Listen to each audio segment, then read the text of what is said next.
devices are selling out nationwide. Channel 3's Tanisha Cardell spoke to that's all he says. That doesn't make sense for him to turn then. Give him that line, Abby, come on. I don't want to mess.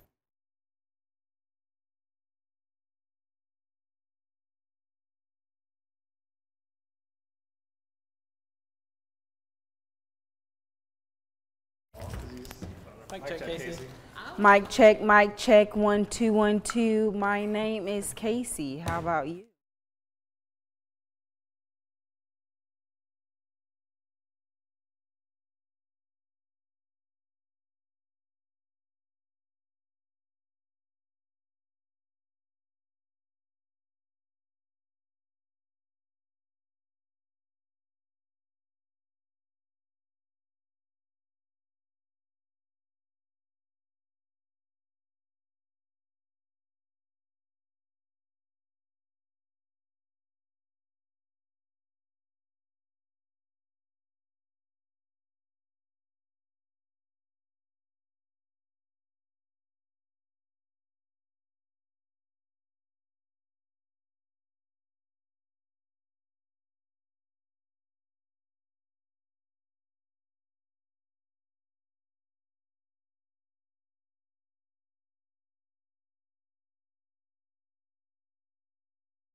One, two, three, 1 2 3, 1 2 3.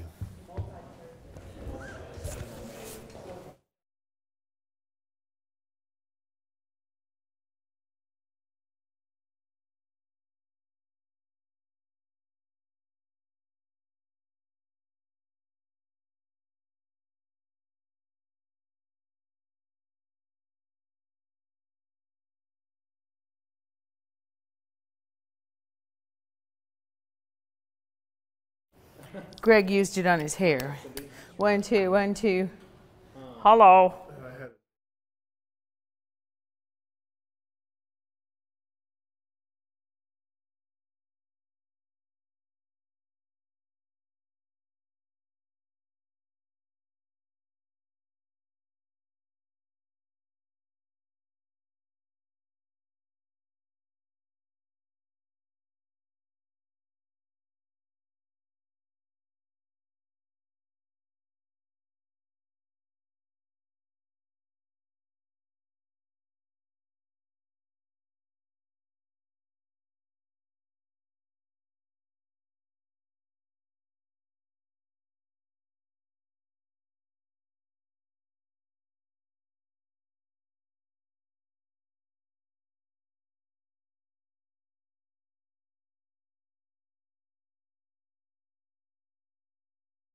With coverage you can count on, this is Channel 3 Eyewitness News at 11. Good evening. Thank you for joining us. I'm Greg Glover. And I'm Cindy Sexton. In a rare move, the National Rifle Association is calling for additional regulations of bump stock devices that allow a faster firing rate for semi-automatic rifles. The Las Vegas shooter used them to fire hundreds of rounds into the crowd of thousands. Now gun stores are selling out of the devices nationwide. Our Channel 3's Tanisha Cardell spoke to a local gun shop owner about the device and what it's used for. Tanisha. To be clear, the ATF says stock bumps are not illegal. The device was originally created to help people with disabilities use rifles. We called several local gun shops and none of them normally carry the devices in stores.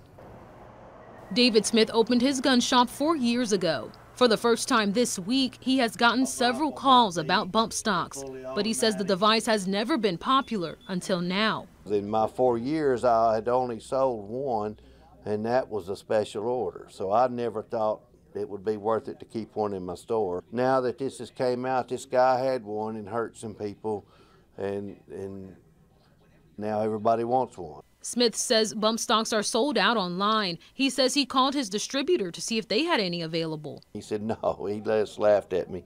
He said we probably won't be getting any for a while until all this blows over. We just got off the phone with another distributor in Minnesota, and they're out of them. But what does a bump stock do? So this is just kind of like rigging your gun to shoot as fast as you could possibly shoot it. In this illustration, you see the stock bump back and forth between the shooter's shoulder and trigger finger, but the rifle stays in place. That's what allows the rifle to fire rapidly. It's not clear if regulations surrounding bump stocks will change, but Smith says firearm sales have risen dramatically. I'm real sorry that I have profited maybe from this, but yes, our gun sales have been up this week. People just continuously want to keep a firearm for their personal protection. As far as national retailers, a Walmart spokesperson tells us their stores do not sell bump stocks. We did call Cabela's in Rossville. An employee there tells us they're sold out. It's not clear if that's the case for other locations. Live in the studio, Tanisha Cordell, Channel 3 Eyewitness News. Thank you, Tanisha. House Speaker Paul Ryan says he'd never heard of bump stocks until this week. He believes it should be up to Congress to decide if those devices are legal or illegal. Apparently this allows you to take a semi-automatic, turn it into fully automatic, so clearly that's something we need to look into. And people are just coming up to speed with what these things are. The ATF has already said in the past that bump stocks do not violate current law. New tonight, an executive casino host of the Atlantis Casino Resort and Spa in Reno, Nevada, said the Las Vegas shooter Stephen Paddock had a God complex and expected quick service no matter how busy employees were. The host said Paddock's girlfriend, Mary Lou Danley, once worked at the casino there in Reno. He called Danley a super sweet lady and said he later learned she had taken off with Paddock. Investigators revealed today they are looking into the possibility that Paddock planned additional attacks, including a car bombing.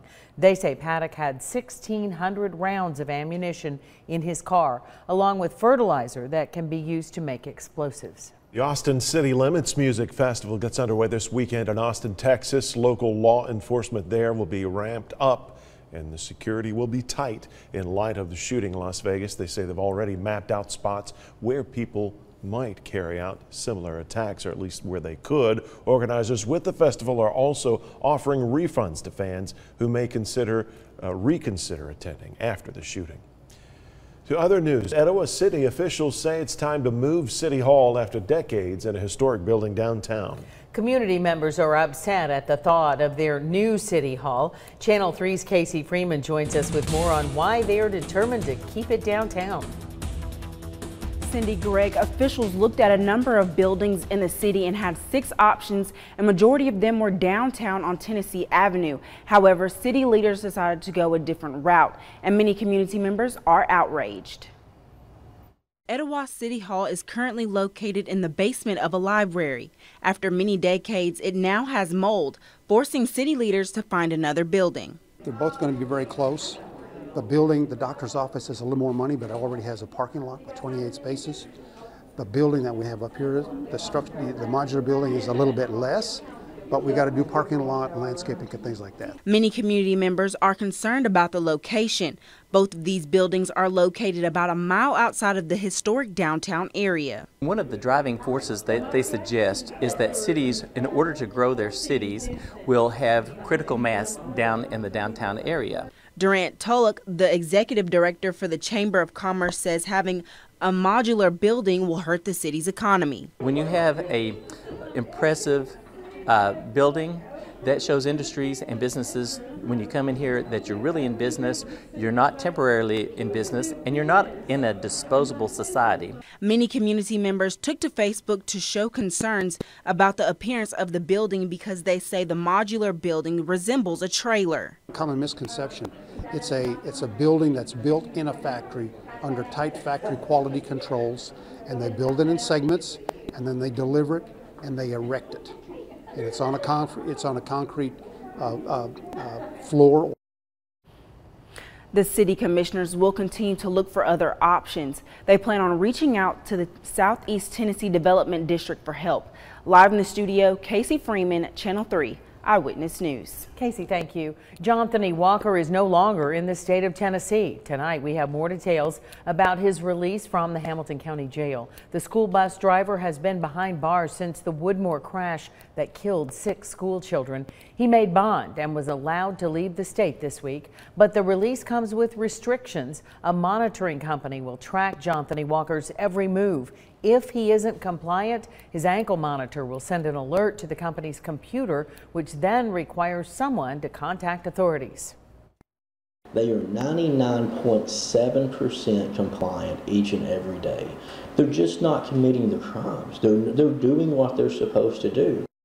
Walker's location is not being released for his own personal safety. The GPS ankle device is monitored 24 hours a day. Walker is expected back in court in December. Now it's time to send it over to Nick Austin. He's in for Paul Barris. He's live in the Storm Alert Center with a first look at the forecast. A nice brisk evening out there. Yeah, it's very, very nice and I'd say pretty comfortable. Good. Yeah, it's going to be nice and cool again waking up tomorrow morning, but a warm afternoon again on Friday. One more warm and dry day before we get some rain in here for the weekend. Right now we have clear skies in the city, 65 degrees, very pleasant. Winds are calm and boy, there's not much happening weather-wise for us. We could see some patchy fog early in the morning. Other than that, mostly clear skies for your morning commute. Temperatures in the upper 50s here in the city. It'll be cooler outside of town, so you'll need a light jacket or a light coat as you head out tomorrow morning. Tropical Storm Nate making landfall possibly on the Louisiana coast by early Sunday, heading our way during the weekend, so we could see some pretty widespread rain Saturday night through Sunday at least. We'll have more details on that coming up in just a bit. Nick, thanks. We'll see you in a few minutes. In continuing coverage now, Governor Bill Haslam says he will not run for the U.S. Senate seat next year. The option became available last month when Senator Bob Corker announced he would not run again. In a statement, the Tennessee governor said he wants to focus on his tasks as governor, and he said a Senate run would create distractions. Governor Haslam was first elected to that post in 2010. He can't run again next year for another term because of term limits. Shortly after the governor's announcement, Congresswoman Marsha Blackburn said she will be running for Senate to fill that seat that Senator Corker currently occupies. Representative Blackburn's office says her announcement comes after Tennessee conservatives, this is a quote, worked to persuade her to run, unquote. Students at UTC have been warned to be extra careful after an armed robbery last night. It happened as 3 students were studying for their exams on the patio at the campus ministry building. The man walked up, pointed a gun at them, and demanded their valuables. Right now, no arrest has been made. It's why at this hour, police want students and the surrounding community to be sure their doors are locked. One student described what the gunman did after the robbery. One of our friends had come up and saw him running that way and looked back, and he was by Walker. So he walked back over there and saw that our wallets were laying on the floor. Police are searching for a man about 6 feet tall, last seen wearing jeans and a black t-shirt. If you have any information, call authorities. After the break here at 11, hear how Hurricane Irma brought about a family reunion 5 years in the making. Then later, sponsors are beginning to drop Carolina Panthers quarterback Cam Newton after comments he made about a female reporter.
And then she says, yeah, we have Whizzer.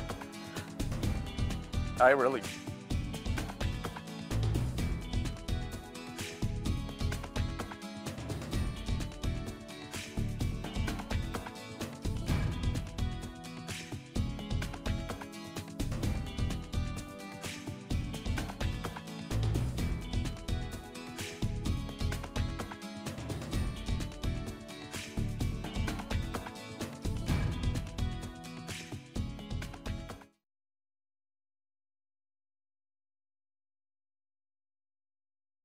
A Florida man is reunited with his dog years after the pooch disappeared, and he credits Hurricane Irma for bringing him back home. Pete Mayer says his yellow lab named Whizzer went missing 5 years ago. Mayer had given up hope of finding his furry friend, but 3 weeks ago, when Irma ripped through southwest Florida, a man found the 14-year-old dog lying in a puddle on the beach and took him to Animal Services. When Animal Services called me, and then she says, yeah, we have Whizzer, I really couldn't even talk. I was so choked up. Chip identified, and Mayer says Whizzer wasn't in good shape, but has since put 15 pounds back on in the last 3 weeks and starting to act like himself again. Tonight, the U.S. Department of Health and Human Services Office activated its Emergency Prescription Assistance Program for Puerto Rico to give residents there access to critical medications they need. It's been 2 weeks since Hurricane Maria devastated the island. Officials say the government's made progress distributing aid across the land there. Nearly 80% of gas stations around the island have been reopened, and nearly 70% of supermarkets have been opened as well. Coming up on Eyewitness News at 11, new revelations tonight that the president wanted to fire Secretary of State Rex Tillerson. This comes amid tensions between the two after a series of clashes.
With coverage you can count on, this is Channel 3 Eyewitness News at 11.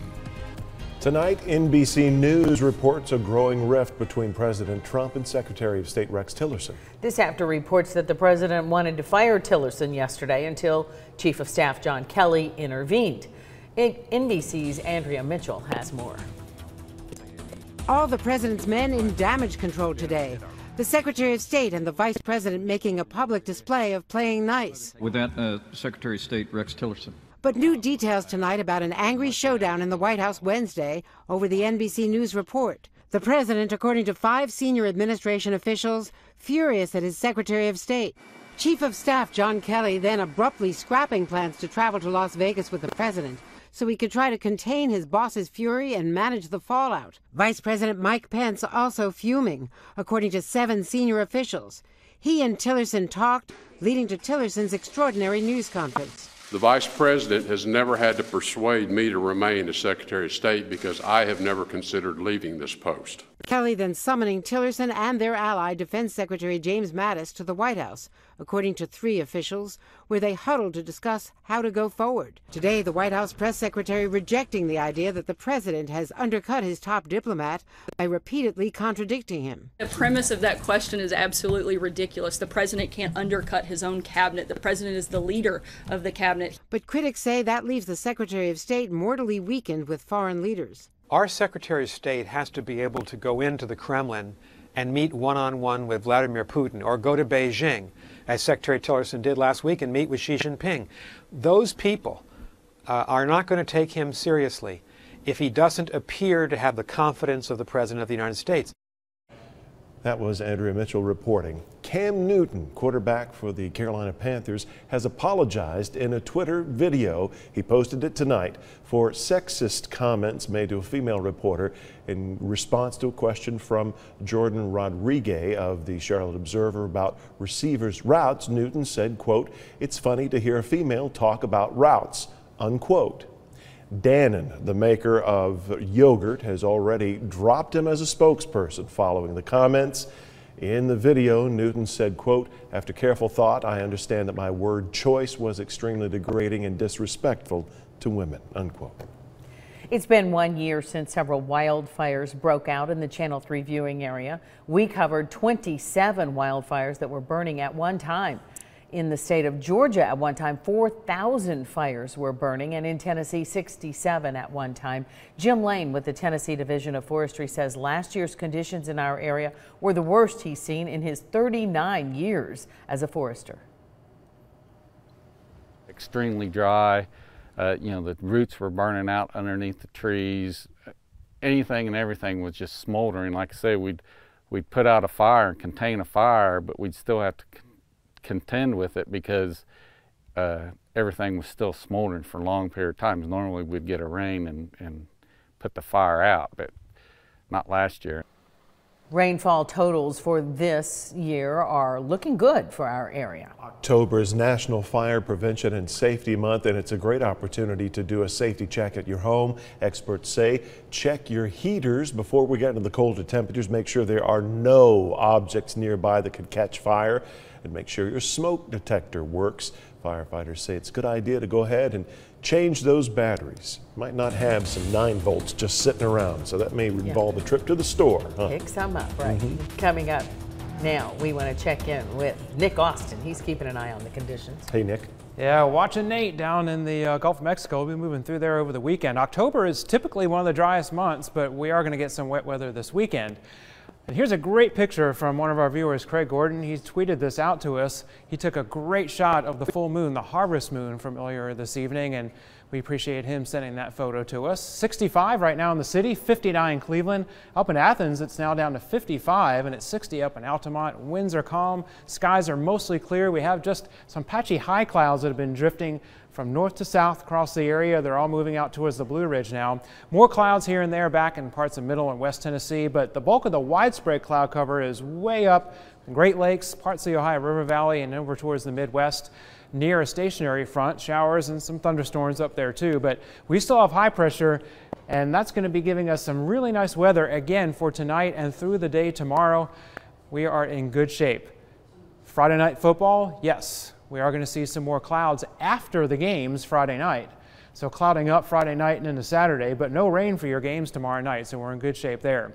But heading into the day on Saturday, we could see just a few pop-up showers. They'll be very hit and miss during the day on Saturday. So there's really no telling exactly where they'll pop up in the viewing area. But not many of us will see rain Saturday during the day. Very hit and miss. But Saturday night, hopefully after Wine Over Water is over, that's when we're going to see more of the widespread rain. Late Saturday evening, through the overnight, and through the day on Sunday as Tropical Storm Nate moves towards the Tennessee Valley. So that's when we're going to see the soggiest weather this weekend. Saturday night through Sunday night. pretty solid. We might get 1 or 2 little breaks in the rain here and there, and then we'll see a few more showers possibly on Monday before the whole system pulls away. Latest Vipercast has Chattanooga at about 4 inches of rain. Some spots in the viewing area may be seeing a little bit more, some seeing a lot less.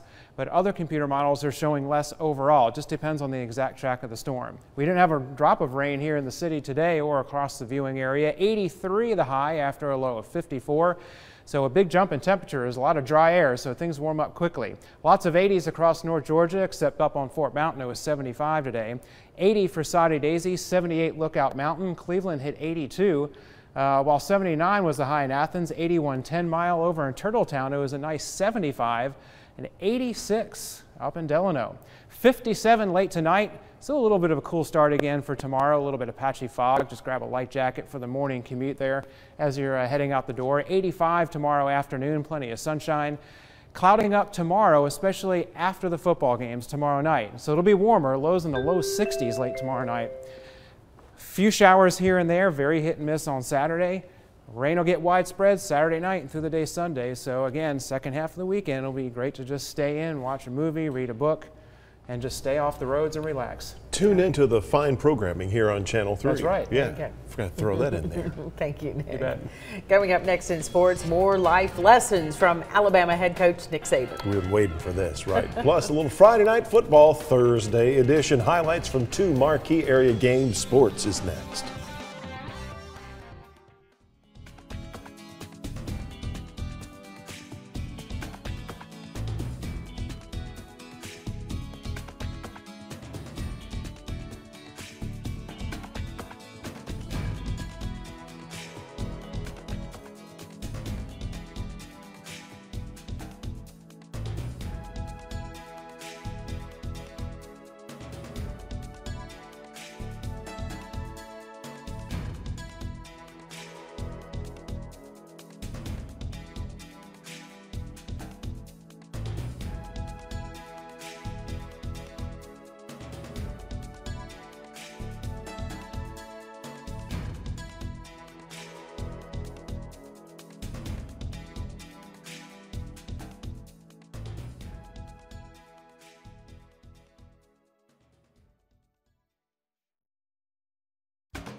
A combination of fall break and homecoming led to a little Friday Night Football Thursday edition. Our first stop was Soddy-Daisy tonight. Call them the Giant Slayers. The 5A Trojans already beat 6A powerhouse Ooltewah. Tonight they had a crack at another 6A monster, Bradley Central. The Bears would get on the board first, a mid-range field goal. 3-0 at that point. Soddy now gets to work on offense. Gavin Chambers rolling left. Chambers threading the needle to Garrett Richardson. What a catch right there. They did everything right except for the celebration. You saw it once. Let's take another look. Blaylock says, yeah, jump up. Richardson's like, when? Now? No, now? Oh, when? It's 7-3 Trojans nonetheless. Chambers would strike again in the first quarter. A quick hit to tie back, and and Beck's going to do the rest. Bradley would rally, though, from behind. The Bears win it 38-28. Another big one in town, McMinn County visiting Ooltewah. The Owls set the tone early. Opening drive. Tillin Cargill is going to bounce outside to the left. A nice chunk here down at the 3. Cargill would finish the drive 7-0 Ooltewah after he's going to punch it in here. Late first quarter we go. The Owls go to the air. Kyrell Sanford on the line to Andrew Manning. Looks like he gets in here. They take a second, look at it, say, no, you're down at the 1. Well, guess who finishes the drive? Yep, early second quarter, Tillin Cargill. The Owls run it up 40-7 over McMinn County. Looking ahead now to tomorrow, the jump from 3A to 4A hasn't seemed to bother East Ridge. They're a win away from all but locking up at least one home playoff game. That can happen in our game of the week if East Ridge takes care of the Central Purple Pounders. But first, the Pioneers say they need to get out of their own way. We do that a lot. We hurt ourselves, penalties, holding, like we really hurt ourselves when we get down. We've ran out of feet to shoot, so to speak. Lots of penalties, turnovers have hurt us. So, you know, we've got to protect the football. We've got to limit our mistakes and hopefully win the turnover battle. Our live Game of the Week coverage at East Ridge starts tomorrow at 5 p.m. with Jill Jelnick. Kick at 7:30, all the good stuff at 11 when FNF returns. And do not forget, you can already vote for next week's Game of the Week. 2 big ones here. McCallie at Baylor, Ridgeland at Heritage. Vote on our Facebook page. Do it once a day. The polls close Tuesday night at 10. We'll have the winner announced for you Tuesday night at 11. Let's start now on the college beat with everyone's favorite segment, Story Time with Alabama head coach Nick Saban, Childhood Edition. There's really only one way to sum this one up without taking 5 minutes of your time. Saban explains how a relationship breakup, his dad, and a gas station job taught him not to let one problem become 2 or even 3. You got that? Good. Now enjoy it. You know, it's kind of like my dad used to tell me, you know, when I used to go to work at the station, my girlfriend broke up with me, so I was treating the customers bad. And he said, "What's wrong with you today?" And I said, "My girlfriend broke up with me." He said, "Well, you know, you got one problem, but if you keep treating the customers bad, you're going to have 2 more. I'm going to fire you, and then I'm going to whip your ass for getting fired. So you're not going to have a girlfriend, you're not going to have a job, and you're going to get your tail whipped." For more context, the question was about Alabama's Texas native players going to Texas to play for the first time since Hurricane Harvey left its devastation. He was saying Harvey's destruction was and is a problem, but do not create more problems with a loss to Texas A&M because of a lack of focus. Alabama is at A&M Saturday, 7:15 on ESPN.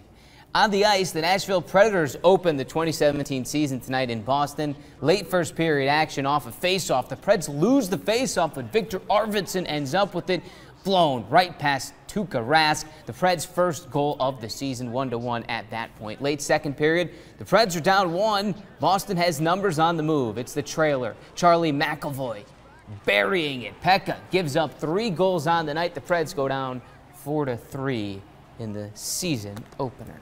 Everybody playing tonight, it seems like. NFL going on too. So, Paul, thanks very much. We have an Amber Alert. It's known as a Levi's call in Georgia. And we're talking about a missing 3-month-old girl and a 9-year-old girl. Their names are Elizabeth Faith Turner and Hannah Nicole Turner.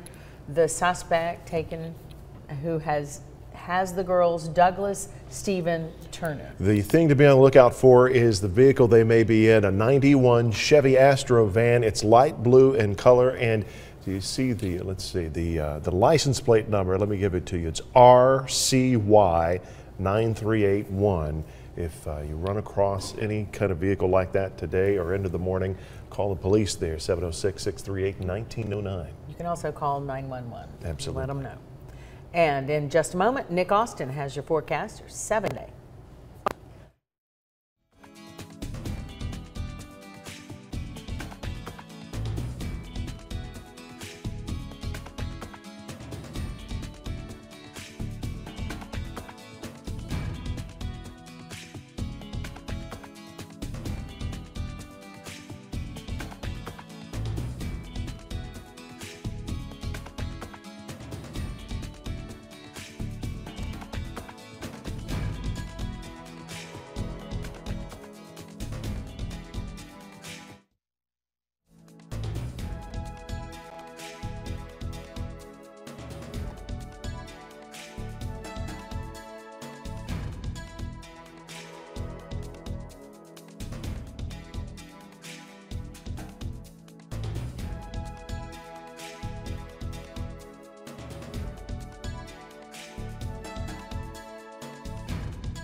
Hope you have a good night.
No. What I mean is they throw stuff at you.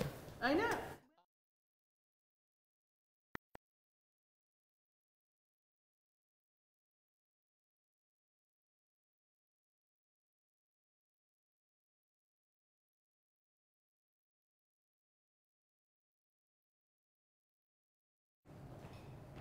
What do you say we start with everyone's favorite segment, Story Time, with Alabama head coach